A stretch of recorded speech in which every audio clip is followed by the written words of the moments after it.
¿Listo? Pues muy buenos días tengan todos ustedes. Muchas gracias por estar aquí el día de hoy. Para nosotros este evento es muy importante. Es nuestra conferencia magistral del ciclo 2023B. Este semestre en particular es muy especial para la maestría en estudios críticos del lenguaje porque es el último semestre, el cuarto semestre, de nuestra primera generación en la maestría que inició su posgrado en enero del 2022 y pues van a concluir en diciembre de este 2023. Por ello, para nosotros este evento inaugura, digamos, la última parte en los estudios de nuestros estudiantes. Pues muy buenos días también a todos aquellos que se encuentran conectados en línea, sí, y que nos observan desde Difunde Kuksh Oficial. Inicio, por supuesto, con los agradecimientos. Agradezco a las autoridades que nos permiten llevar a cabo tan importante evento para nosotros, al doctor Juan Manuel Durán, rector del Centro Universitario de Ciencias Sociales y Humanidades, a la doctora Katia Lozano, secretaria académica de nuestro centro universitario, a la División de Estudios Históricos y Humanos y, por supuesto, al apoyo de la doctora Lucia Eugenia Aguilar, jefa del Departamento de Letras. Muchas gracias a todos ellos.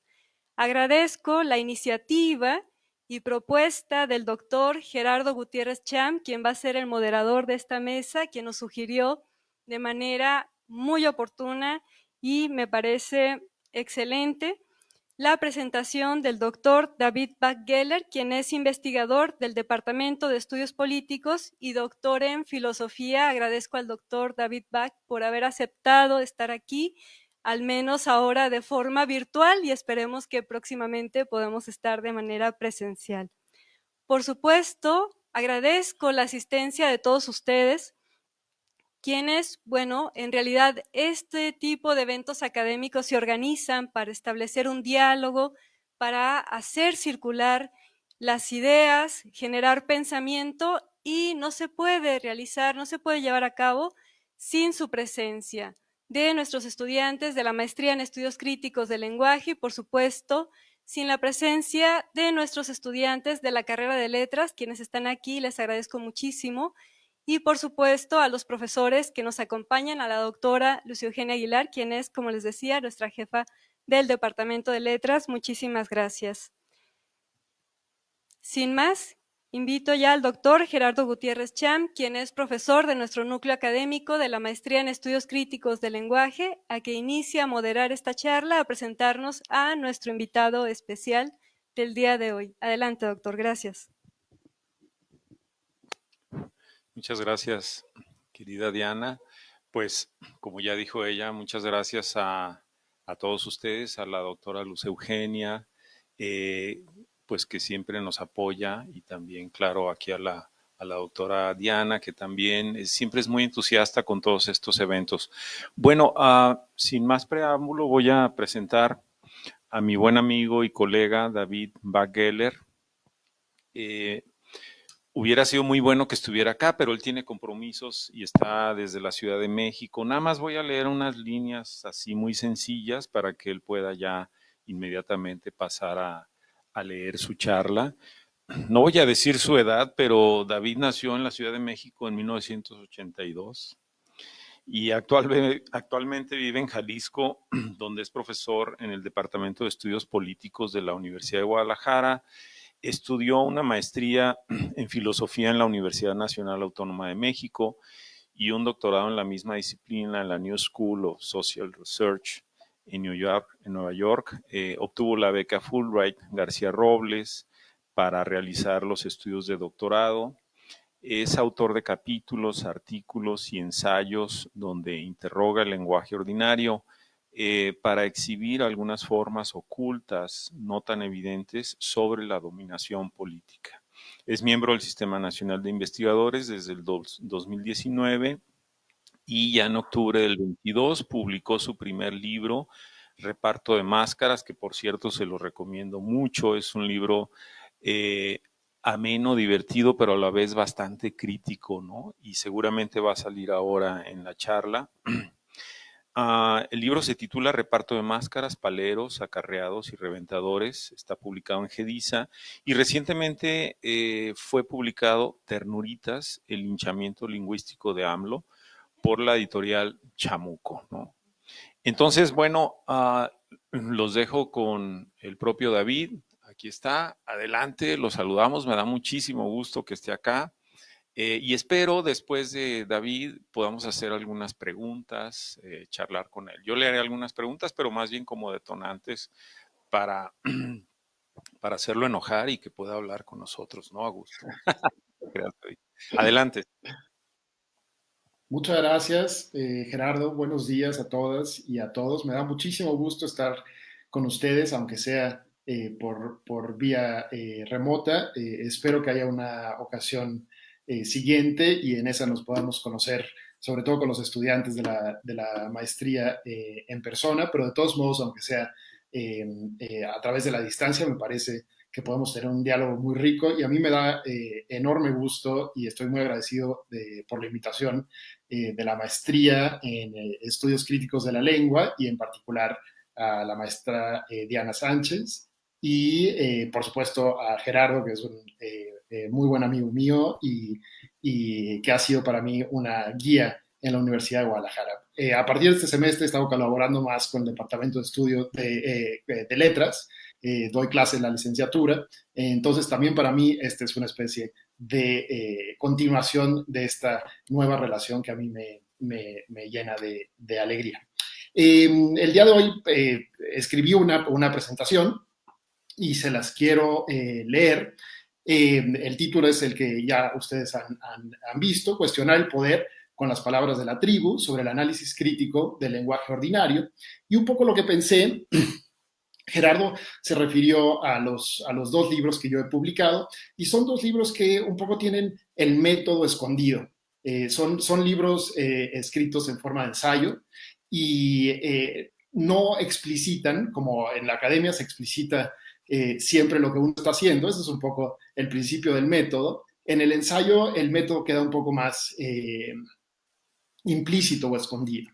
Y entonces lo que yo me propuse en esta charla es contar algunas cosas sobre la problemática o lo difícil, pero también lo motivador y lo retador que resulta trabajar con el lenguaje ordinario, porque eso es lo que yo hago. Ya habrán escuchado los títulos como Ternuritas y como paleros, acarreos y reventadores. Ese es el tipo de conceptos que a mí me interesan y que son conceptos que normalmente no reciben ningún tipo de atención en la academia.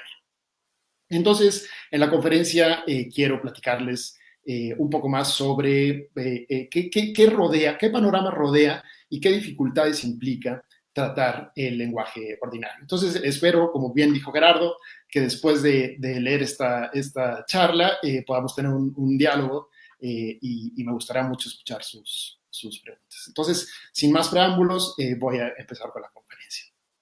Cuestionar el poder con las palabras de la tribu sobre el análisis crítico del lenguaje ordinario. El lenguaje ordinario, el que se habla en las calles y en los mercados, en los estadios y las habitaciones privadas, y ese que ustedes hablan una vez que salen del aula y dejan de alimentar las apariencias académicas, no tiene buena fama como medio para acceder al saber, el conocimiento y la ciencia. A todos los presentes se nos ha hecho saber de muy distintas formas desde que somos niños, y una vez en las universidades se nos ha vuelto a decir, aún con mayor énfasis, que si las palabras pueden conducir a un saber sólido y estable, éstas deben alejarse de su origen corriente y adquirir perfiles cada vez mejor demarcados de los usos comunes. Lo que se nos dice es que los conceptos que sirven para el conocimiento son los que le dan la espalda a sus funciones más ordinarias. En mis trabajos recientes yo he intentado contradecir estos muy extendidos prejuicios lingüísticos e intelectuales y he querido tratar el lenguaje ordinario como un material particularmente propicio para construir conocimiento. Y no cualquier conocimiento, sino más bien uno que tenga carácter político y crítico. Quiero platicarles en esta breve charla, de manera muy general, sobre algunas resistencias que existen para tomar el lenguaje ordinario como un objeto de estudio válido. Y hacia el final de la charla quiero contarles sobre un par de estrategias que yo he adoptado para trabajar con algo tan esquivo, tan polémico, pero tan apasionante como es el lenguaje ordinario. La idea de que el lenguaje se vuelve más claro mientras más se aleja de su uso diario es una idea muy antigua, visible desde el origen mismo de la tradición occidental. Está presente ya en el singular arte de conversar que se ha llamado dialéctica y que fue practicado por Sócrates y luego por Platón, después de someterlo a algunos cambios significativos. Ustedes habrán escuchado que Sócrates hacía filosofía en las esquinas y en las plazas de Atenas. Solía importunar a cualquiera que se dejara para invitarlo, o a menudo podríamos decir más bien para sonsacarlo, a discutir sobre cuestiones que a él le parecían de máxima importancia y que normalmente son dejadas sin examinar. Esta idea de la filosofía como una práctica pública podría hacernos pensar que se lleva a cabo justamente con y a partir de las palabras comunes y compartidas. Y aunque resulta cierto que buena parte de los diálogos que Sócrates mantenía con sus interlocutores versaban sobre palabras, también es notorio un impulso por rescatar a estas de su ordinaria polisemia. Los temas de las conversaciones socráticas eran algunos como ¿qué significa ser generoso? ¿O qué es en realidad la justicia? O en otros casos, ¿qué es la virtud? ¿O el amor? ¿O la poesía? Los diálogos socráticos versan sobre palabras, o en todo caso sobre palabras cosas, porque como ustedes saben, no es siempre fácil distinguir lo que es la virtud de lo que es la palabra virtud. Estos diálogos versan sobre palabras comunes y usos corrientes de los conceptos. Sin embargo, a través de su método y conforme avanzan las conversaciones, Sócrates buscaba deslindar las palabras principales de sus funciones corrientes. Los diálogos se convierten en una especie de proceso de deslinde en el que los conceptos se van limando de su previsible y confusa polisemia y se los perfila más bien como palabras con un estatus especial.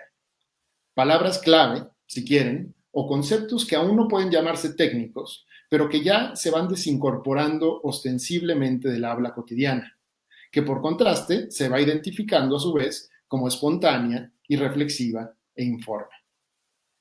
Platón lleva este método, el de la ruptura entre el lenguaje común y el lenguaje especializado, a un nivel mucho más extremo.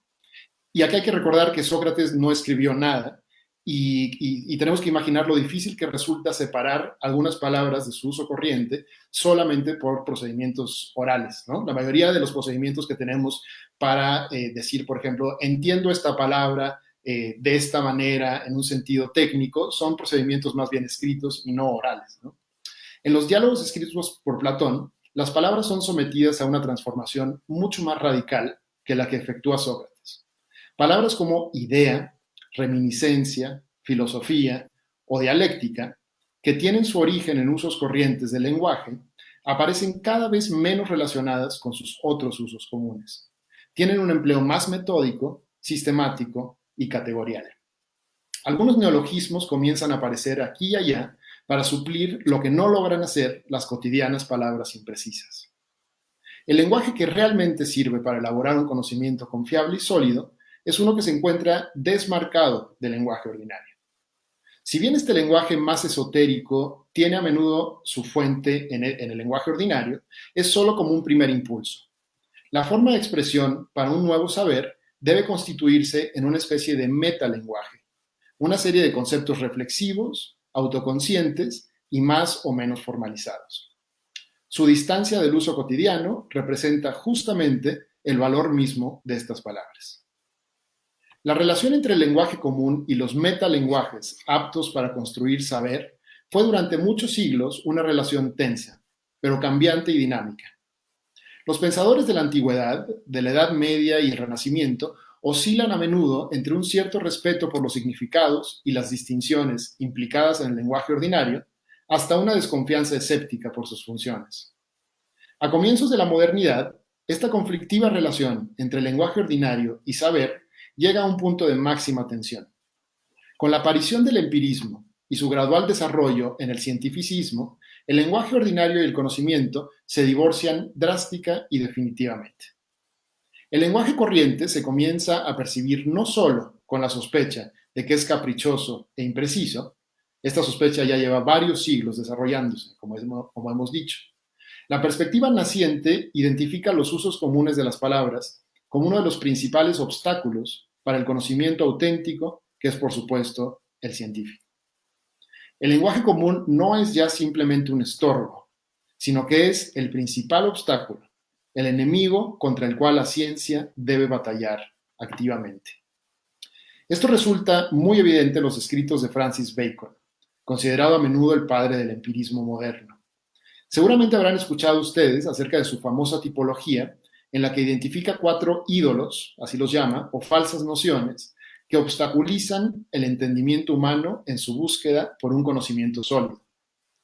En nuestros días la palabra de moda para referirnos a este tipo de obstáculos estructurales del conocimiento, supongo que estarían de acuerdo conmigo en que sería la de sesgo. Así que podemos imaginar que los 4 ídolos acerca de los que habla Bacon son como 4 monstruosos sesgos que se interponen entre los sujetos y la posibilidad de cualquier saber objetivo. Bacon habla en el Novum Organum, o los nuevos instrumentos de la ciencia, acerca de los ídolos de la tribu, la caverna, los ídolos del foro y los ídolos del teatro. Estos 4 tipos de nociones falsas o prejuicios son los que convierten el entendimiento humano en un espejo infiel, en palabras de Bacon. Un espejo que en lugar de reflejar las imágenes, mezcla su propia naturaleza a la de los rayos que recibe y de esta suerte los desvía y corrompe. Así como la casa de espejos en las ferias populares, no sé si las fiestas de octubre tienen aún una de estas casas de espejos, o si ustedes han ido a una, pero uno se ve absolutamente distorsionado. Así es la mente humana. El mundo le brinda información fidedigna y esta la confunde y la distorsiona. Pero ¿qué tiene que ver el lenguaje ordinario con esta distorsión? El tipo de impedimento para el saber científico que me interesa comentar aquí es el que Bacon llama los ídolos del foro. Y me interesa porque es el lugar donde podemos observar con más claridad la nueva suspicacia, o tal vez valdría la pena decir más bien el nuevo repudio, que se desarrolla hacia el lenguaje ordinario al inicio de la modernidad. Estos ídolos del foro, de acuerdo a Bacon, son prejuicios que provienen de la reunión y la sociedad de los hombres, y no de su propia constitución psíquica o biológica. Y su materialización se da en el lenguaje compartido, que está, según Bacon, mal construido y lleno de grietas. Los ídolos del foro son los sesgos incorporados en el lenguaje que se habla en el mercado, la plaza, el café y la fiesta. Escuchemos a Bacon y su encendida repulsa del lenguaje común. Los hombres se comunican entre sí por el lenguaje, pero el sentido de las palabras se regula por el concepto del vulgo. He aquí por qué la inteligencia, sobre la que deplorablemente se impone una lengua mal constituida, se siente importunada de extraña manera. Las definiciones y explicaciones de que los sabios acostumbran proveerse y armarse anticipadamente en muchos asuntos, no les libertan por ello de esta tiranía. Pero las palabras hacen violencia al espíritu y lo turban todo, y los hombres se ven lanzados por las palabras a controversias e imaginaciones innumerables y vanas. Hasta aquí Bacon. Quiero llamar su atención sobre la muy particular relación que se comienza a instituir entre el lenguaje común y el conocimiento. Los hombres creen que su razón manda en las palabras, dice Bacon, pero las palabras ejercen a menudo una influencia poderosa sobre la inteligencia. La idea de que en el lenguaje común se encuentra intercalada cierta racionalidad o cierta verdad, que por ejemplo se podría hacer patente en la sabiduría popular o en las distinciones analíticas ya imbuidas en las palabras coloquiales, es desechada de una vez por todas. Los espíritus que persiguen la verdad y caminan acorde al progreso de la ciencia deben sobreponerse a un lenguaje que no está hecho para esa verdad. Deben luchar en contra de su propio lenguaje natural. Su lenguaje es, por decirlo así, su propio enemigo, cuando se trata de conocer el mundo. Dice Bacon, cuando un espíritu más perspicaz o una observación más atenta quieren armonizar mejor con la realidad, dificúltalo el lenguaje. Una de las estrategias intelectuales practicadas desde hace mucho tiempo contra la inherente vaguedad del lenguaje común son las definiciones, pues estas han sido siempre una forma más o menos efectiva de aclarar los sentidos de las palabras a través de la prescripción. Pero para Bacon, como ya lo escuchamos en su larga cita más arriba, Las definiciones no son un remedio ni de lejos suficiente para la confusión del lenguaje común, pues se tratan, a final de cuentas, de más palabras apiladas sobre palabras. Incluso en las definiciones mejor construidas, siempre se cuela algún equívoco y la posibilidad de una nueva controversia que se interponga entre los hombres. El lenguaje ordinario no tiene ningún remedio. El antídoto que da Bacon para oponerse a estos ídolos del foro, así como a los demás ídolos, es por supuesto el método científico, que sin dar rodeos a través de las palabras, acude a los hechos mismos, los interroga y registra sus respuestas en clave matemática. Este es el origen del largo desprecio que las ciencias positivas tienen por los lenguajes no formalizados, que son tan a menudo percibidos como pura palabrería.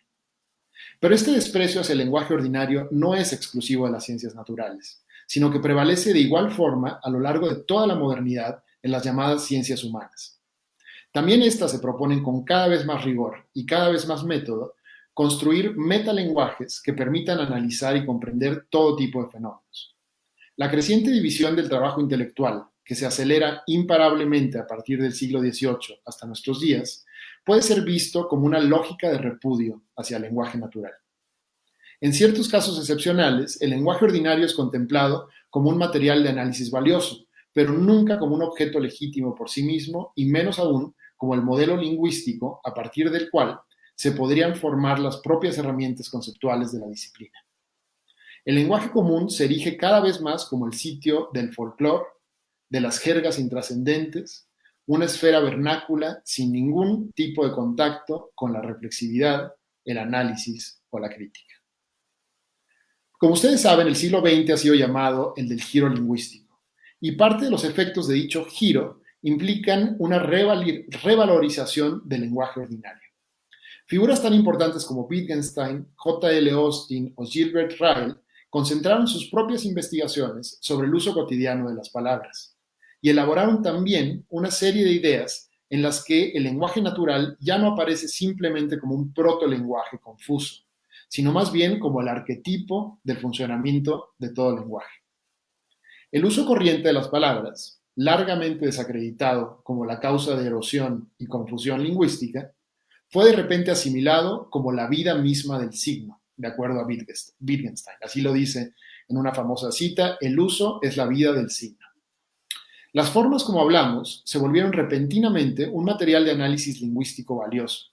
De hecho, el material de análisis primario que tenemos con respecto al lenguaje, pues sus usos teóricos son desde esta posición más o menos hiperbólicos, artificiales, poéticos o ilegítimamente separados de sus usos corrientes y prácticos. Pero no solo es en la filosofía del lenguaje en donde el habla común gana terreno como un objeto digno de análisis, sino también en otras disciplinas como la ética. Pienso en el famoso ensayo de J.L. Austin, A Plea for Excuses, un alegato en pro de las excusas, en que argumenta que conceptos tan venerables como bien, justicia y libertad están ya agotados para la teoría y nos llevan necesariamente a discusiones estériles, a callejones sin salida. Si queremos encontrar nuevas respuestas para las viejas preguntas, conviene interrogar más bien a nuestros vocabularios morales ordinarios. Eso es lo que nos dice Austin. Por ejemplo, pensar y analizar en qué casos usamos la palabra excusa y cuándo usamos más bien el término justificación. La nueva tensión surgida durante el siglo XX sobre el lenguaje común nos ha dejado algunas valiosas herramientas y conceptos para analizar su uso, para entenderlo mejor y sacarle provecho a las palabras corrientes. Los juegos del lenguaje y los actos de habla son dos de las ideas principales que nos ayudan a echar luz sobre este funcionamiento cotidiano de las palabras, tan desdeñado durante mucho tiempo. Las nociones de significado, de contexto comunicativo y de fuerza han sido expandidas justamente al tomar en serio las situaciones de habla cotidianas. Sin embargo, los discursos ordinarios que aparecen en el centro de atención de la filosofía del lenguaje en el siglo XX resultan solo parcialmente ordinarios. Lo que analizan estos autores no es realmente la forma como se habla en las calles, sino más bien una especie de habla común simplificada. No es el habla del estadio, ni del meeting político, no es el habla del rumor, ni la del chisme, la que se cuela en la reflexión sobre el lenguaje, con todas sus consecuencias, como son las relaciones de poder vivas, las ambigüedades prácticas, los vocabularios vernáculos o la situación de los hablantes concretos enfrentados entre sí. El habla que los filósofos de la tradición anglosajona ponen en la mira se trata más bien de una especie de habla descarnada y esquemática. A lo que me refiero, si piensan en ejemplos, por ejemplo, de Wittgenstein, de las investigaciones filosóficas, todo el tiempo está diciendo cosas como, cuando decimos pásame esa piedra, ¿a qué nos estamos refiriendo? ¿No? Entonces, los ejemplos del lenguaje ordinario son esta especie un poco esquemática, ¿no? Como, pásame esa piedra y cosas así. Y lo mismo sucede con Austin, ¿no? Por supuesto, declaro inaugurada la sesión de lo que sea, es un ejemplo de lenguaje cotidiano, pero ustedes reconocerán que no es el lenguaje empírico que hablamos. Entonces, lo que les interesa a estos filósofos es un lenguaje ordinario que se encuentra fuera del mundo y aislado de sus contradicciones reales. De esta manera, el análisis del lenguaje ordinario fue percibido durante el siglo XX, sobre todo por los filósofos críticos continentales europeos, como fundamentalmente artificial y conservador.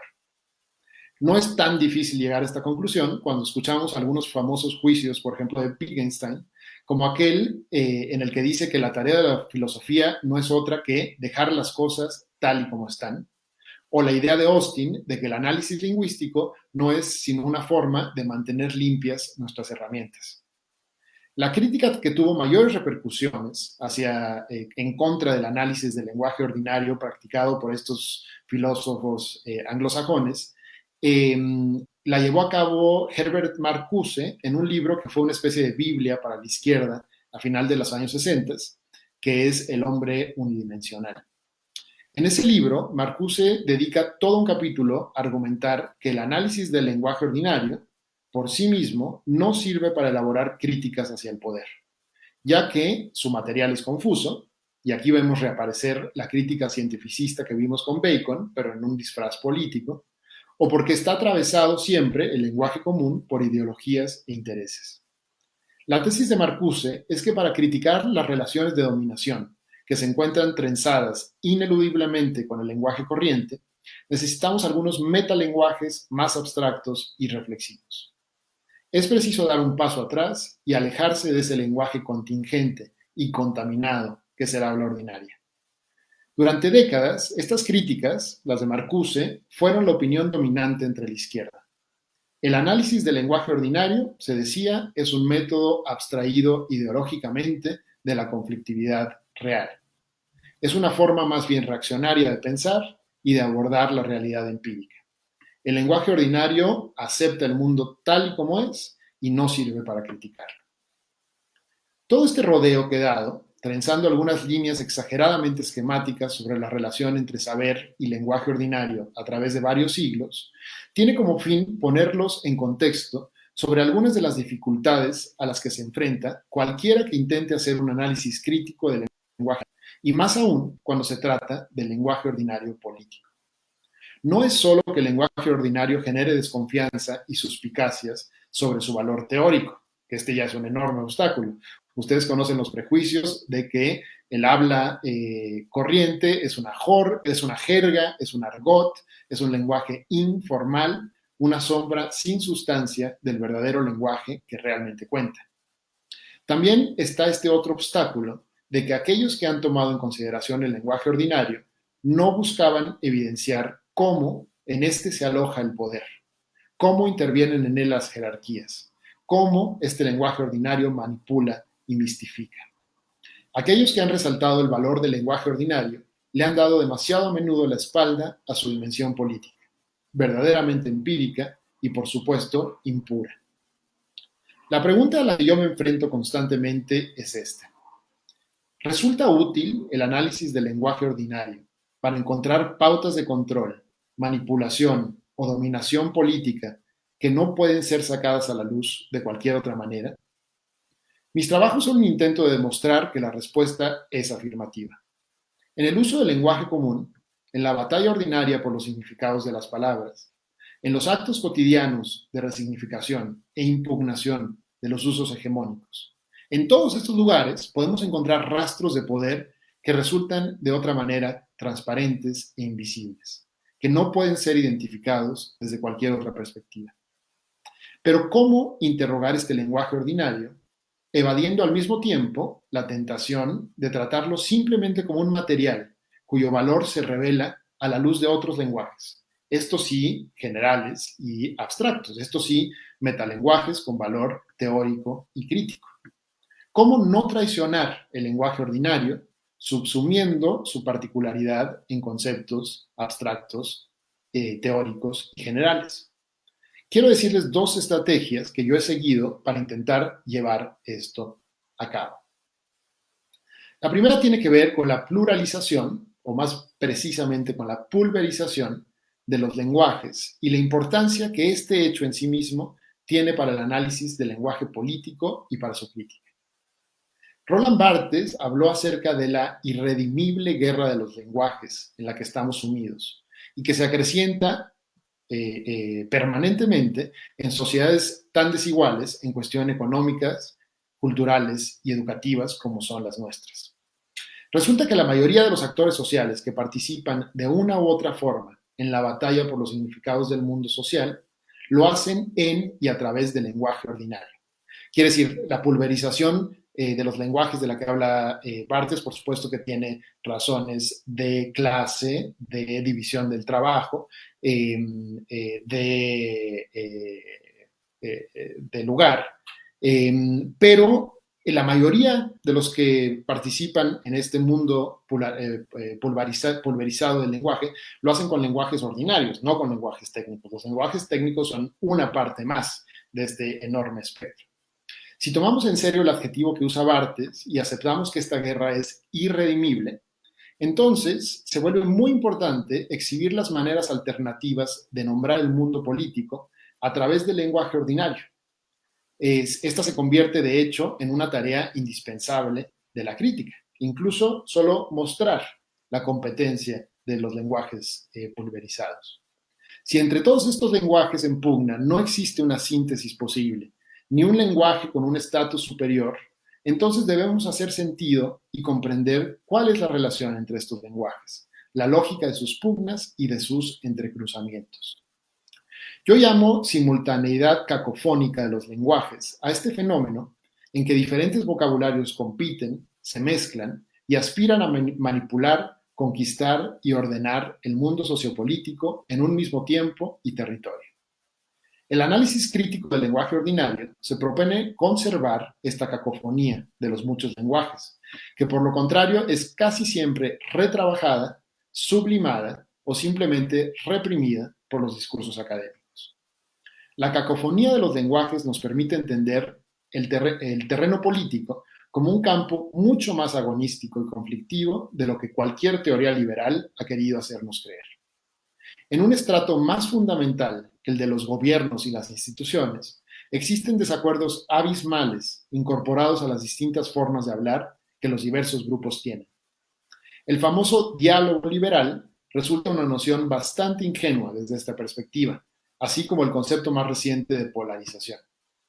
Mi insistencia sobre la importancia de la labor de traducción entre vocabularios, en vistas de que la pulverización lingüística es nuestro punto de partida, tiene que ver precisamente con buscar una noción más realista y democrática de lo que significa hablar unos con otros en un contexto de diversidad lingüística. Esta simultaneidad cacofónica es visible en el libro que escribí, del que habló Gerardo, Reparto de Máscaras, en donde muestro que existe un vocabulario ordinario básicamente antidemocrático, el de los paleros, los acarreados y los reventadores, usado sobre todo por los medios y los políticos, pero que coexiste y se entrelaza de diferentes maneras con los discursos supuestamente ilustrados sobre la democracia y los sujetos políticos, y que este entrecruzamiento de diferentes lenguajes tiene consecuencias prácticas para validar o deslegitimar a determinados actores. En un libro más reciente que publiqué, Ternuritas, analizo también la oposición cacofónica, simultánea, en pugna, que existe entre diferentes vocabularios en el presente mexicano. Quiero terminar esta charla, en la que les he platicado tal vez de manera demasiado esquemática sobre la importancia de tomar en serio el lenguaje ordinario como sitio de saber, pero también sobre los obstáculos que existen para ello. Y quiero acabar diciendo algo sobre la forma en que están escritos mis trabajos, porque creo que es importante y también porque es un tema de interés que comparto con Gerardo Gutiérrez Cham y acerca del cual hemos tenido conversaciones al respecto. Mis trabajos están escritos en forma de ensayo y no se corresponden a un formato que pueda ser inmediatamente reconocible como académico. Y sin embargo, yo sostengo que su rigor y su método no es menor a los trabajos que exhiben como marca de orgullo el pertenecer a un género académico. Quiero decirles por qué creo que buscar nuevas formas de expresión escrita es el resultado de, digamos, una necesidad interna de quien trabaja con lenguaje ordinario.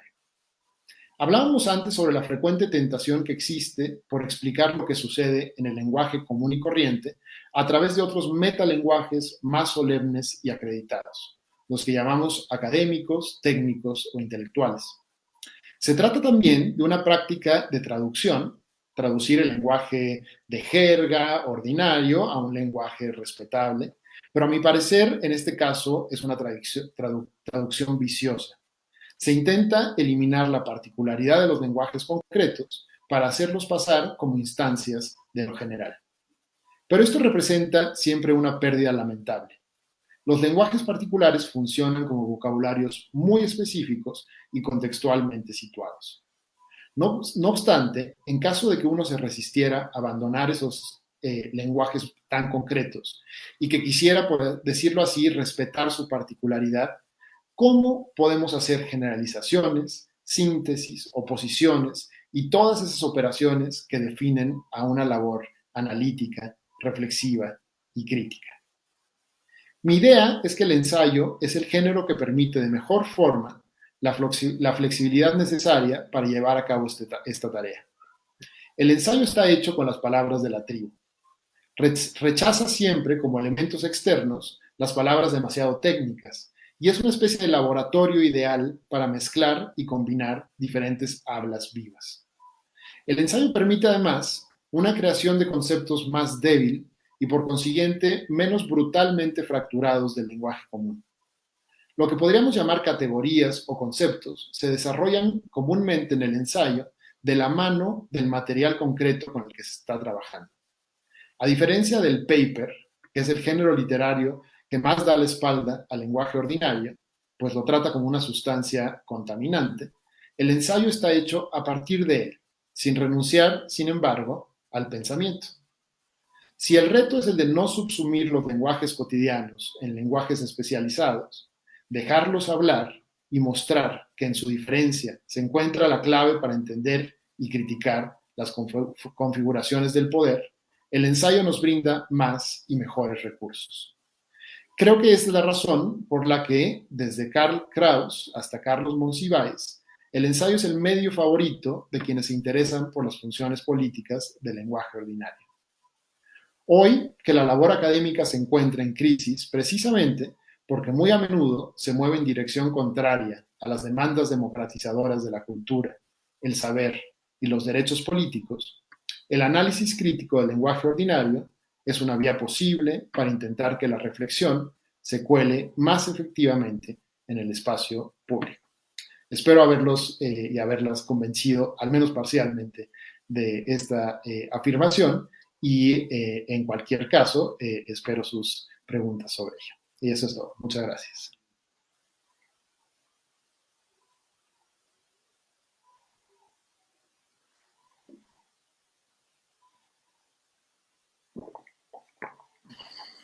Muchas gracias, querido David. Bueno, creo que ya tenemos seguramente comentarios y preguntas. Yo en realidad veo la charla de David como una continuación de muchas pláticas que hemos tenido, ¿no? En buenos cafés. Y entonces más bien lo que quisiera hacer es tomar algunas ideas que David lanza y hacerle una pregunta, una o dos preguntas, un poco para provocar el diálogo y que podamos escuchar preguntas de parte de ustedes, ¿no? Bueno, David, no sé, me parece que tú colocas tu charla y tal como el título nos dice, dentro de un contexto muy general, las palabras de la tribu y esta disputa que en realidad es muy antigua, me parece, entre el saber y los lenguajes ordinarios. Estas pugnas muy jerárquicas que tenemos entre los diferentes lenguajes, eh, sobre todo entre las ciencias positivas y los saberes ordinarios. Y aquí es donde quisiera lanzarte mi primera pregunta, y es, ¿qué tanto consideras tú que esta suerte de asepsia cognitiva que de alguna manera todos padecemos acá en las universidades, porque de muchas maneras, no creo que sea una sola manera, incluso hay maneras silenciosas en que nos van diciendo cuando somos estudiantes que los artículos, las tesis, los ensayos, incluso las opiniones dentro del salón de clase deben alejarse un poco o debemos al menos dudar un poco del lenguaje barrio bajero que utilizamos en nuestra vida ordinaria, ¿no? Entre los amigos, etcétera. Eso creo que de alguna manera todos lo hemos vivido, lo sabemos bien. Entonces, yo te preguntaría si es solamente a nivel de lenguaje o si tú consideras que esto va más allá. Esa sería la primera pregunta. La otra tiene que ver con algo que conocemos desde la maestría en estudios críticos del lenguaje y yo quisiera ponerlo a tu consideración.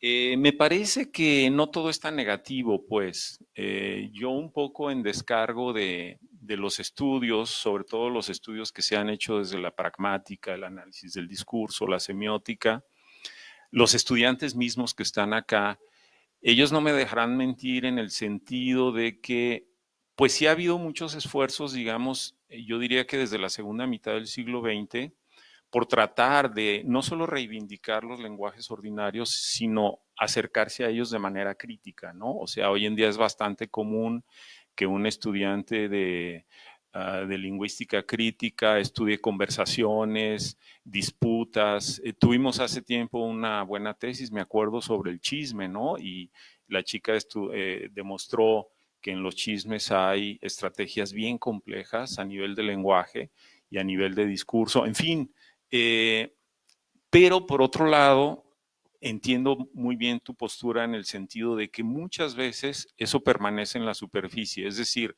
aunque el objeto puede ser muy ordinario, digamos, el método de trabajo y el lenguaje con el que hacemos nuestros análisis se transforma en otra cosa, ¿no? Yo un poco lo veo como si quisiéramos hacer una cirugía con un cuchillo de cocina, ¿no? Eso es lo que nos dicen. O sea, tú puedes analizar lo que se habla en la calle, lo que se dice en la calle, pero tu instrumento analítico tiene que ser otro, ¿no? Tienes que utilizar herramientas conceptuales y teóricas muy refinadas, muy sofisticadas, muy legitimadas, etcétera, para que eso pase a un artículo arbitrado de CONACYT. Ayer mismo en la noche yo estaba tratando de mandar un artículo arbitrado y es impresionante ya la cantidad de requisitos que te piden, ¿no? Casi te piden, te preguntan hasta el shampoo que usas, ¿no? Es impresionante y te lo digo porque tengo la impresión de que todo eso va más allá del uso del lenguaje como tal, ¿no? Entonces, bueno, eran esas dos preguntas así de entrada, porque supongo que hay varias más. La otra sería un poco un comentario. Creo que estas esclusas, bueno, yo veo el sistema académico como un sistema de esclusas y de filtros, ¿no? Hace poco tuvimos acá a Beatriz Nogueira y ella nos decía que sigue habiendo mucho desprecio por lo que llamamos el analfabetismo funcional. Ella se preguntaba si realmente hay analfabetas, ¿no? Como si las personas que no saben leer y escribir desde una perspectiva académica no pensaran, no racionaran, no expresaran sus ideas, pues está claro que sí, todo el mundo lo hace, ¿no? Pero, ¿qué pasa? ¿Por qué al ingresar al mundo académico todo eso se diluye, ¿no? Entonces ahí hay un gran, sobre todo creo que hay mucha materia de estudio, mucha reflexión y no sé, creo que en esa línea va tu charla, ¿no? Entonces, a ver, David, no sé si quedaron un poco en claro las preguntas que te hice, si quieres responder y luego ya abrimos el diálogo aquí con los estudiantes, ¿no? Adelante, sí. Sí, no, me parecen que, que tocas algunas cuestiones muy importantes, ¿no? De lo que estaba intentando decir. Lo primero, un poco preguntas si la exclusión de estos lenguajes del reino del saber durante tanto tiempo es simplemente un procedimiento, digamos, puramente lingüístico o si tiene otras intenciones y otros orígenes, ¿no? Y un poco también, esta es una de las cosas que se iluminaron durante el siglo XX, al menos desde la filosofía del lenguaje, con la idea de que detrás de los lenguajes ordinarios lo que uno encuentra son diferentes formas de vida, ¿no? Entonces, las diferentes formas de hablar coloquiales no son simplemente una especie de disfraz para decir lo mismo, ¿no? Que eso es un poco lo que durante mucho tiempo latía como un prejuicio lingüístico. Hay formas más formales, hay maneras más formales de expresar algo y hay maneras más informales, pero es una especie de traducción de lo mismo y no hay pérdida, ¿no? En la traducción de los lenguajes cotidianos a los lenguajes más formalizados no hay pérdida. Y cuando uno, por ejemplo, a través de la filosofía de Wittgenstein, empieza a sospechar que detrás de las formas de hablar lo que hay es diferentes formas de vida configurándose, ¿no? Entonces, la traducción ya no es para nada una cuestión tan fácil. Se pierde la forma de vida al traducirse de un lenguaje a otro. Es, por ejemplo, el famoso libro que les recomiendo mucho, es un librito de Wittgenstein sobre la rama dorada de Fraser, ¿no? La rama dorada de Fraser fue durante mucho tiempo el libro de antropología más clásico, ¿no? Y Wittgenstein lo que hace es exhibir cómo Fraser no entiende nada de los lenguajes que está analizando, justamente porque al traducir el lenguaje, por ejemplo, del ritual o de la magia al ritual racionalista de la antropología, lo que se pierde es la forma de vida. Lo que Fraser no alcanza a penetrar es la forma de vida de sus sujetos, ¿no? Entonces yo sí creo, respondiendo a esta primera pregunta tuya, Gerardo, que la exclusión de los diferentes lenguajes ha sido, en realidad, una exclusión de las diferentes formas de vida que pueden aspirar a construir saber. Y por eso es tan tremendo cuando se descarta a todas estas diferentes hablas como simples jergas o como simples argot. Hay un montón es significativo que tengamos tantas palabras para hablar de este lenguaje que queda fuera de la seriedad, ¿no? Lo que se hace también es excluir posibilidades de que algunas formas de vida cómo configuran sus propios saberes, ¿no?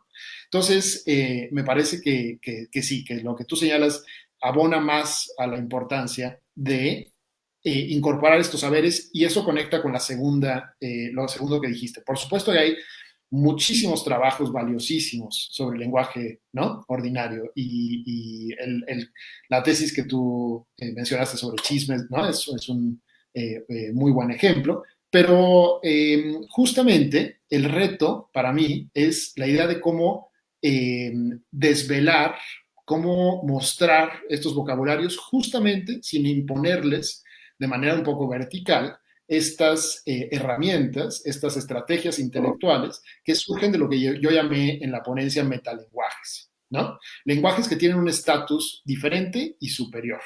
Por ejemplo, un análisis semiótico de algún tipo de discurso ya presupone una verticalidad de un tipo de herramienta que tiene más capacidad, más valor para comprender, ¿no? Para un poco subsumir el material concreto. Por supuesto, la gran mayoría de las personas que deciden enfrentarse al lenguaje ordinario y sus funciones es porque él le tiene enorme respeto y quiere mostrarlo, exhibirlo, analizarlo, ¿no? Pero un poco lo que yo he encontrado son las pocas herramientas que hay para esto, ¿no? Las pocas herramientas que hay para tratar el lenguaje ordinario sin subsumirlo, sin traicionar lo que puede estar latiendo en sus diferentes configuraciones, ¿no?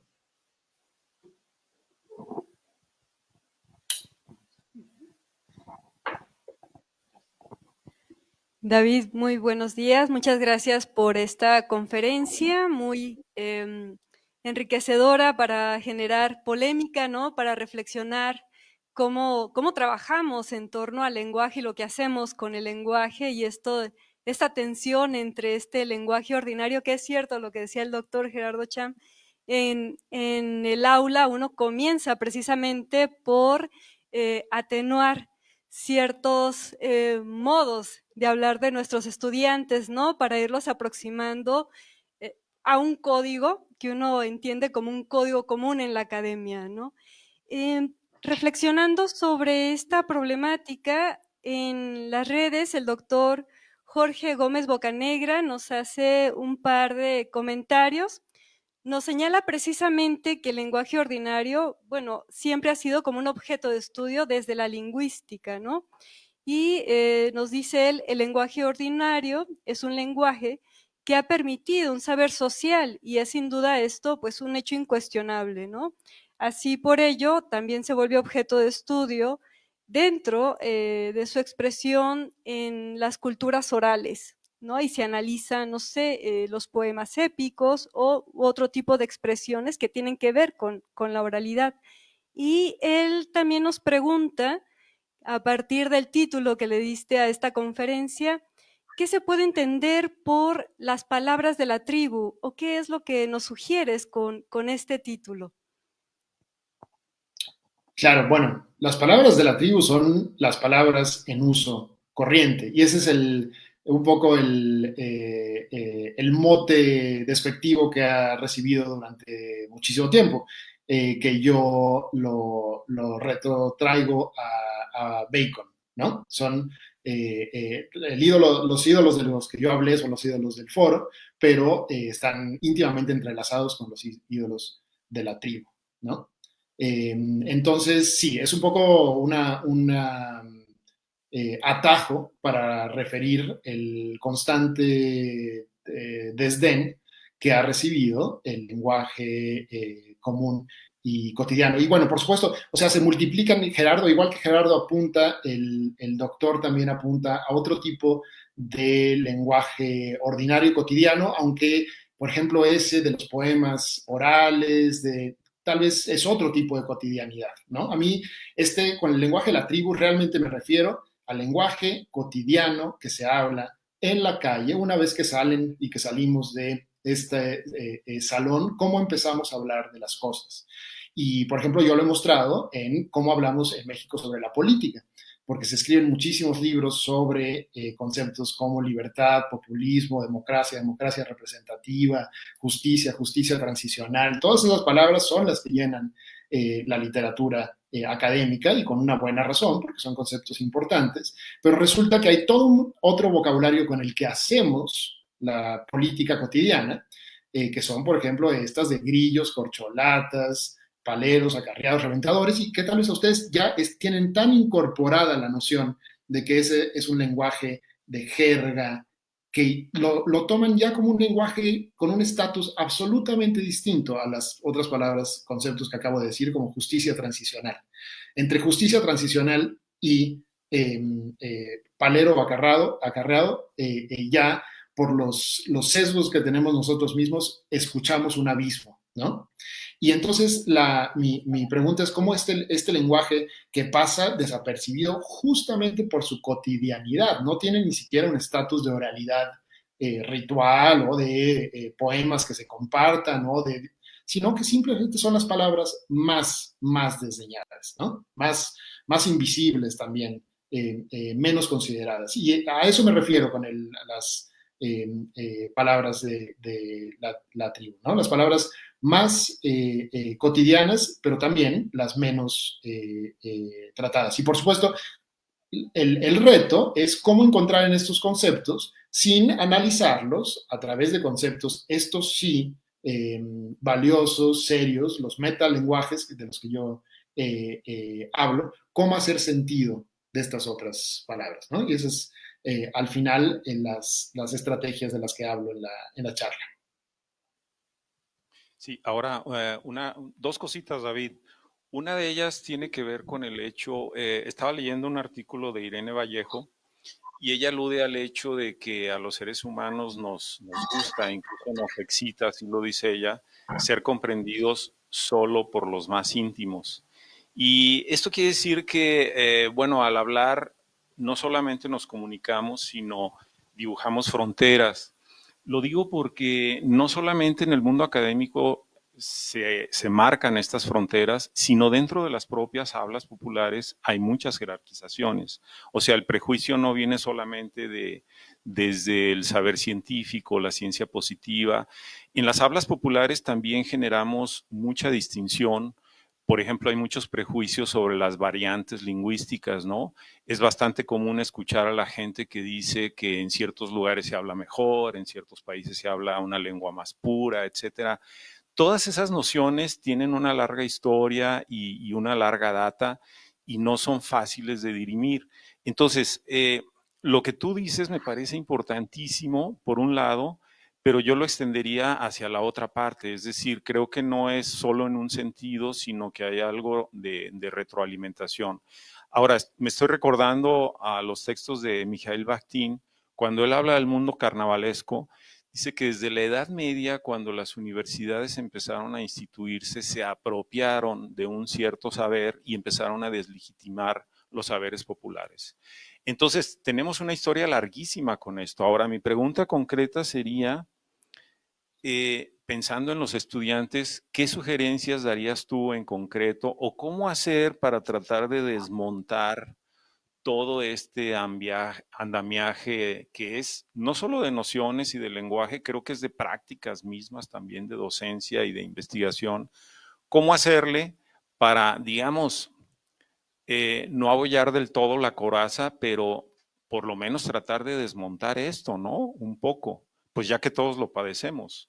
Finalmente todos utilizamos la lengua ordinaria y de alguna manera todos producimos lenguajes más o menos especializados. O sea, esta disputa la traemos todo el tiempo, ¿no? Entonces, ¿qué recomendaciones darías, David, acá a los estudiantes, ¿no? Antes de que ellos te hagan preguntas. Bueno, una de ellas es de verdad los géneros que hemos ido desarrollando, a veces solo simplemente aceptando, asimilando como géneros académicos y que, por ejemplo, cada vez son, como tú decías al principio, más reducidos, ¿no? Más estrechos, están un poco blindados en contra del lenguaje ordinario, ¿no? Por ejemplo, uno puede hacer un experimento y poner un dicho popular en medio de un paper como una forma de expresión y resalta como algo que no cabe en esta forma de expresión, ¿no? Y es un poco, por ejemplo, lo que ha denunciado muchas veces una teórica que ahora está es muy leída, que es Bell Hooks, ¿no? Una feminista del feminismo negro, que justamente su lucha es por incorporar diferentes voces desde el margen a discursos hegemónicos, ¿no? Entonces, me parece que esto es básicamente una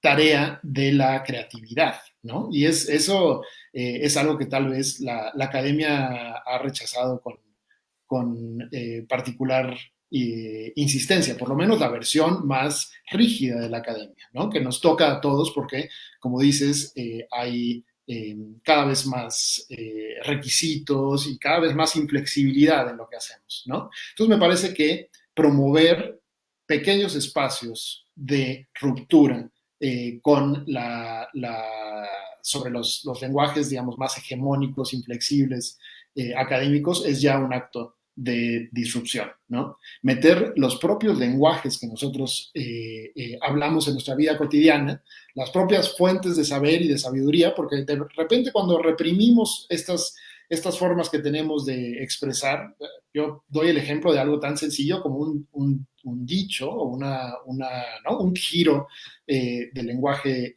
popular, hay una pérdida, ¿no? Entonces, mi provocación sería la de estar abiertos a incorporar estos otros lenguajes que a veces, o sea, uno cuando lo empieza uno a intentar, ve los cortocircuitos y las dificultades que existen en incorporar a un saber que está un poco diseñado para excluir los lenguajes cotidianos, intentar incorporarlo de una u otra manera, ¿no?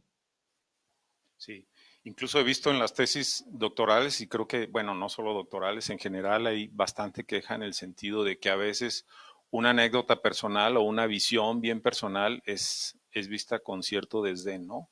Y cuando puede haber incluso buenas justificaciones para eso. Por eso comentábamos el hecho de que no solamente es el lenguaje en sentido estricto, sino la visión del mundo que tenemos desde nuestra vida ordinaria y los saberes, ¿no? Los saberes que vamos acumulando a través de este lenguaje bien ordinario que desarrollamos y que está en todas partes, ¿no? Bueno, no sé si hay preguntas acá, podemos abrir ahora sí el micrófono. A ver, ahí hay una pregunta.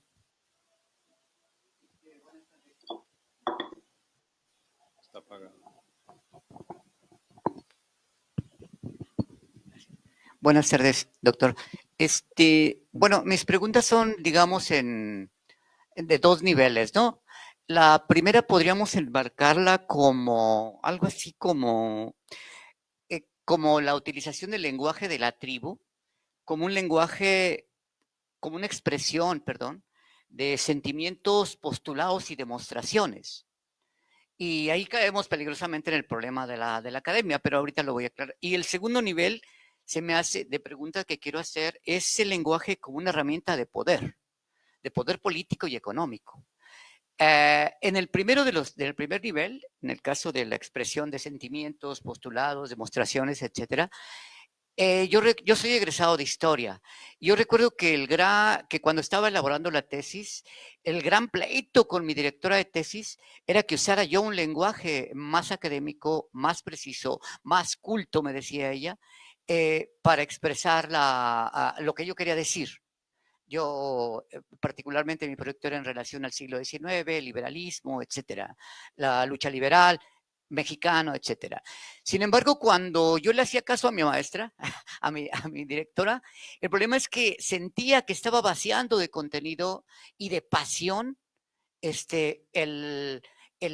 lo que yo quería decir, de pasión de las grandes batallas de los liberales, de la gran pugna entre conservadores y liberales, etcétera, ¿no?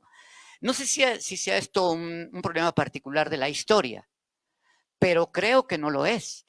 Yo entiendo que evidentemente cuando tú estudias medicina, química, fisicoquímica, etcétera, tienes que utilizar ciertas herramientas y cierto lenguaje para acotar, percibir, anotar cierto fenómeno, ¿no?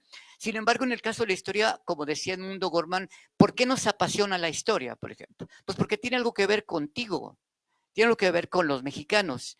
Y ahí está otra de los problemas que yo encontraba precisamente en la academia. Al momento que empezamos a agotar a dejar, digamos, el lenguaje de la tribu, como usted le llama, empezamos a despojar de cierta pasión y tendemos a formar lo que decía el doctor en el sentido de juntarnos con los más íntimos, con los que utilizamos un mismo lenguaje y finalmente terminamos siendo una especie de círculo muy selecto, bastante elitista y, lo grave, clasista, de gente que nos leemos entre nosotros, que nos entendemos entre nosotros, pero que somos absolutamente incapaces de transmitir ese conocimiento a la banda, a la tribu, a lo popular, ¿no? A la gente que nos rodea, en el metro, etcétera, en el periférico, etcétera, ¿no? Esa es una pregunta. Y el otro nivel de la pregunta es el lenguaje como herramienta de poder. Precisamente cuando se forman esos círculos elitistas y clasistas, doctor, empieza a haber una especie de separación. Yo recuerdo cuando los gobiernos neoliberales, cuando nos empezaban a hablar sobre todo de economía, nos empezaban a usar, bueno, hubo una retracción en la macroeconomía, en la microeconomía, etcétera, para al final tratar de decirnos muy escondido que nos acababan de subir la gasolina. Y entonces eso forma, ese es finalmente mi conclusión es, bueno, son dos preguntas. Uno, ¿es el lenguaje un símbolo del poder? Dos, ¿es el lenguaje una barrera del poder hacia la tribu? Esas son dos, digamos, esas dos preguntas en ese nivel. Sería todo. Gracias, doctor. Muchas gracias. La primera pregunta y además cómo la formula me parece muy, muy interesante y me ayuda un poco a recalcar esta idea que aparece en la charla sobre los lenguajes pulverizados y un poco también explicitar mi punto de partida, ¿no? El punto de partida desde la filosofía lingüística del lenguaje que yo asimilo y acepto, es que no existe una prioridad entre los diferentes lenguajes, sino existen en una simultaneidad siempre con relaciones prácticas. Entonces, incluso los metalenguajes, y en el caso que usted cuenta sobre la historia, esto es muy evidente, también los metalenguajes tienen intenciones conectadas con el mundo, lo que quieren los diferentes sujetos, ¿no? Entonces, por ejemplo, esta sugerencia de usar un lenguaje más culto para su tesis también es una sugerencia práctica, ¿no? Entonces, me parece que ver esta pluralidad de diferentes lenguajes desde un punto de vista político trae una nueva perspectiva. Cómo decidimos hablar es, la mayoría de las veces, una decisión con consecuencias políticas, ¿no? Tiene otras, por ejemplo, sí, como usted dijo, hay lenguajes técnicos que tienen más eficiencia para ciertas cosas, pero incluso cuando los lenguajes son técnicos y funcionan, hay una elección en usarlos, hay una elección en excluir algunas de las palabras del lenguaje ordinario, hay una elección en decidir traducirlo o no traducirlo a otros lenguajes, por ejemplo, el de la economía. Ese es un ejemplo muy importante. Es un lenguaje más o menos técnico, por supuesto que es un lenguaje técnico y es necesaria la parte técnica, pero ahora vemos que hay muy diferentes formas de incorporar este tecnicismo al mundo público, ¿no? Como lo hace, por ejemplo, AMLO, es de una manera tremendamente distinta a como lo hacían los neoliberales. Entonces, la idea no es si hay vocabularios perversos en sí mismos, ni mucho menos, sino la aceptación de que están pulverizados, de que vivimos en un mundo de, como dice Barthes, la irredimible guerra de los lenguajes, ¿no? Y que toda elección por utilizar unos, otros, por combinarlos o no combinarlos, por explicitar que uno elige un lenguaje en lugar de otro, es un acto con consecuencias políticas, ¿no?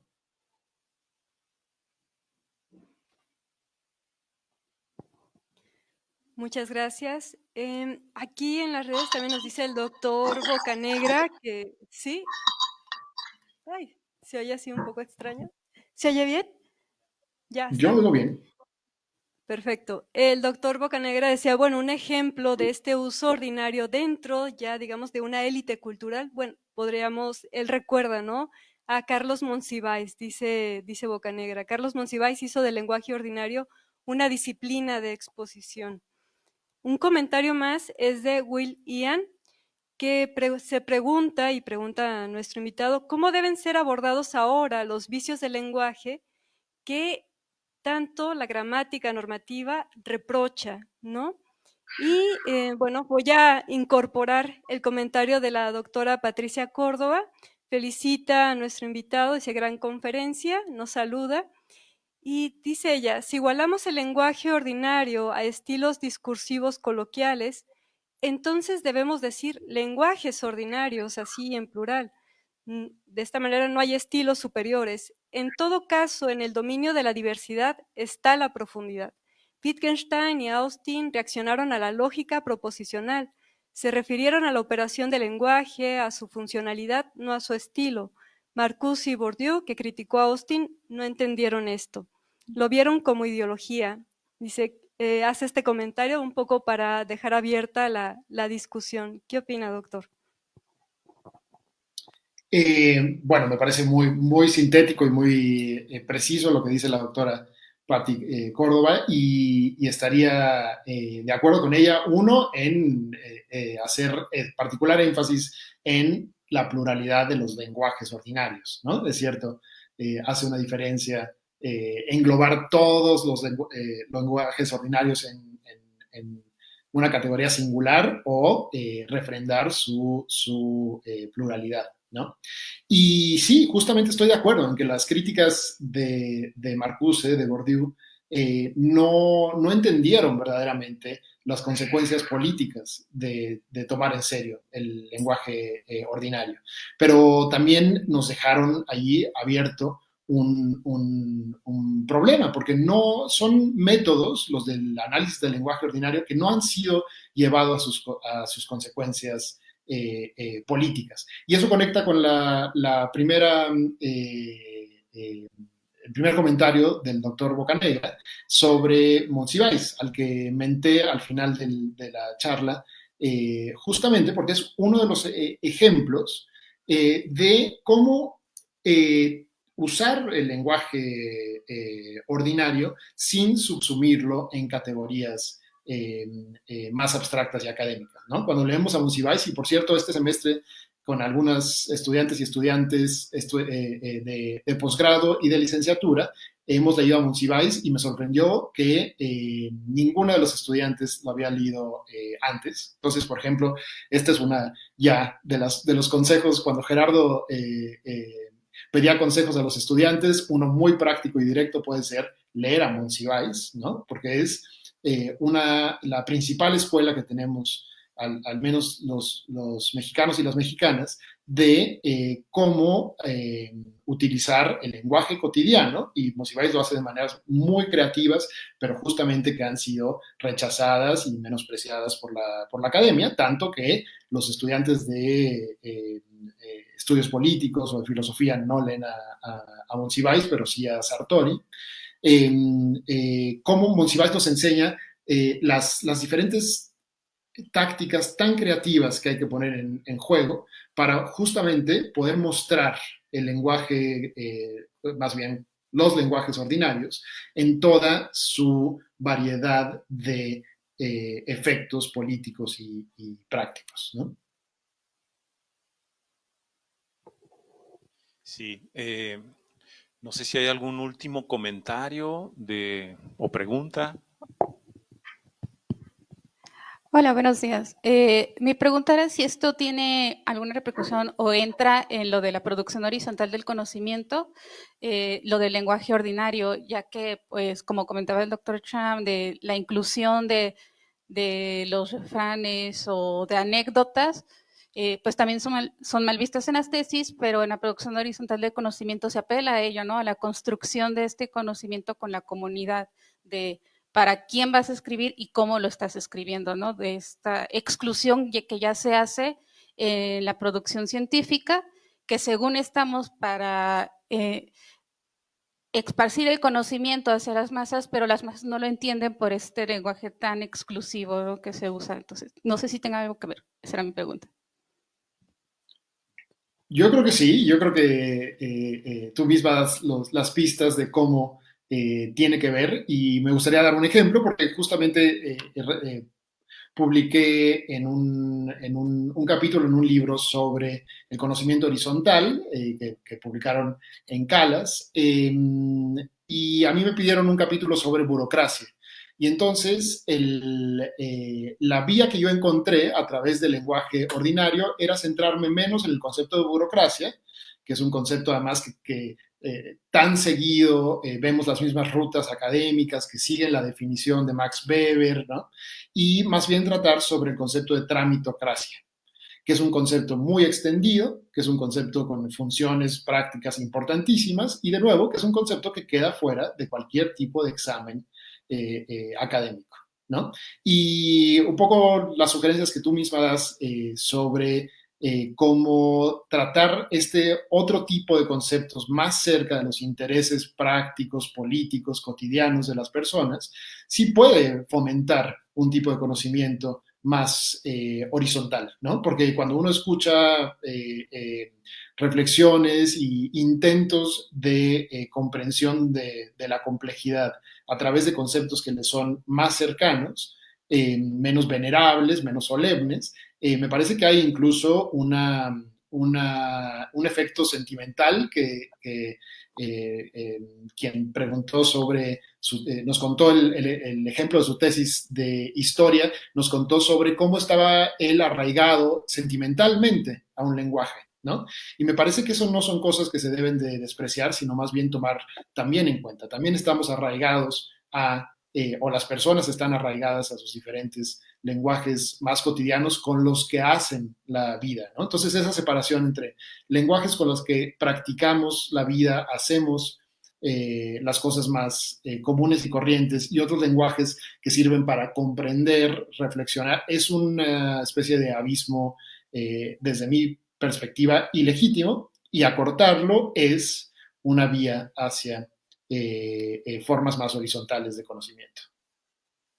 Sí, es que no me aguanto el comentario un poco para completar la idea y a partir de lo que comentabas es que parece una cosa muy sencilla, pero hay un cambio de perspectiva que tiene esta implicación, el hecho de pensar no en estudiar al otro, sino estudiar con el otro, ¿no? Y eso implica una remoción de perspectiva, volver más horizontal el uso del lenguaje que hacemos. ¿Cómo se puede trabajar con el otro si uno mantiene un lenguaje absolutamente diferenciado, hegemónico, elitista, lo que sea, ¿no? Hay que modificar, indudablemente, ¿no? Entonces, bueno, no sé si haya más comentarios, alguna otra cosa, ya, ¿verdad? Estamos sobre el tiempo. Entonces, muchísimas gracias, querido David, y espero que esta charla se replique en otro momento, pues ya de manera presencial. Y yo agradezco muchísimo a los estudiantes que están acá, tanto de la maestría en estudios críticos como de otras maestrías y licenciaturas. Siempre es un gusto poder compartir, ¿no?, charlas y sobre todo reflexionar entre todos, porque son temas que nos interesan, los tenemos en clase, pero también nos afectan cuando trabajamos. En fin, creo además que no hay respuestas definitivas, es un proceso, es parte de una disputa, una pugna, estamos dentro de la universidad y creo que mientras más se hable de estas cosas, más podemos abrir vías de reflexión, ¿no? Entonces, a mí me parece estupendo, ¿no?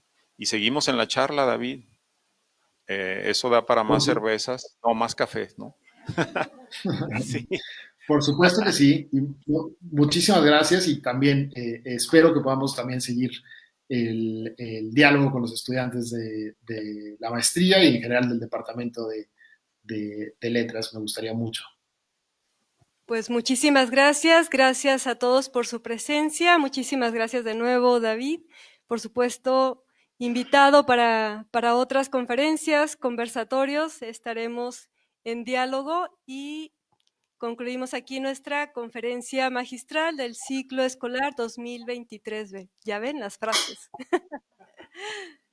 Gracias.